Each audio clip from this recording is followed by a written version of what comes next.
tiranta. Lumakad kang matatag, sa ingay man o kasagsagan. Taglay ng iyong puso ang angking katahimikan. Hanggat makakaya, magbabang loob sa lahat ng mga tao. Pero huwag isuko ang prinsipyo. Laging sabihin ang katotohanan ng mahinahon at malinaw. At makinig sa kapwa. Dahil kahit mangmang at di nag-aaral, ay meron ding maisasalaysay.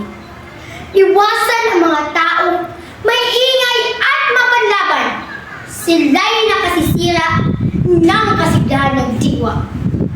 Kapag ihapin mo ang iyong sarili sa iba, baka ka lang tumabang at maingay.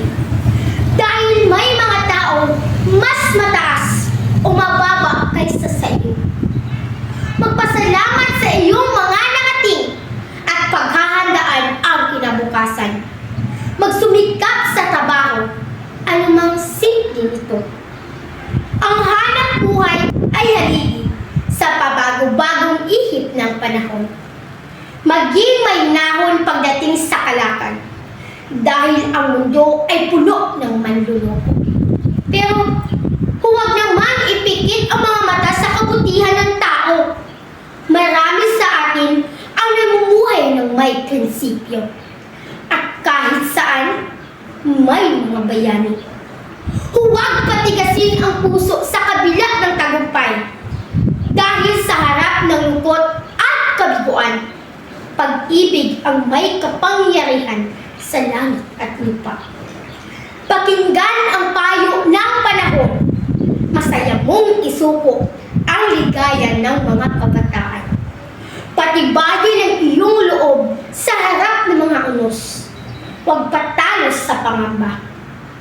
Marami sa ating mga takot ay dala ng hapon at pagmumulila.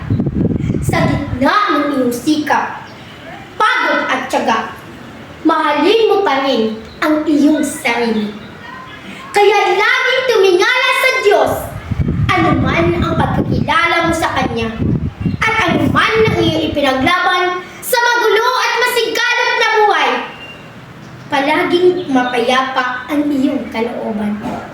Sa kabila ng kabiguan, dabo at wasak na pangarap, maganda pa rin ang ating mundo. Lagi kang mag-iingat. Hanapin mo ang iyong ligaya.